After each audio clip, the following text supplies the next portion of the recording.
To create a brand kit, go to the My Brands page. Select the plus button.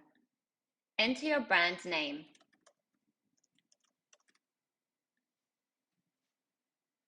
Within the brand colors section, you can select your primary and secondary brand colors by clicking on the relevant box. If you require assistance to decide on a secondary color, you can generate the matching secondary color using the button.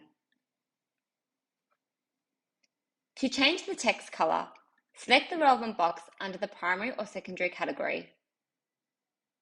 This will help you visualize how your text will look on top of your primary and secondary colors. Within the brand typography section, you can decide on your brand font for both headings and body. The sidebar will provide a preview of the various font sizes and how the actual copy will look in your course. Within the uploaded fonts section, you can upload your custom fonts, ensure that they are in the correct format.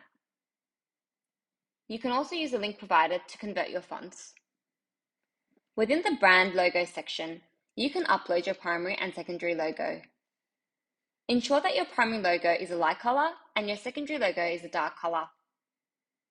It is recommended that both logos have a transparent background. You have now created your brand kit. This will be saved and is located within the My Brands page. It is also accessible within your editor.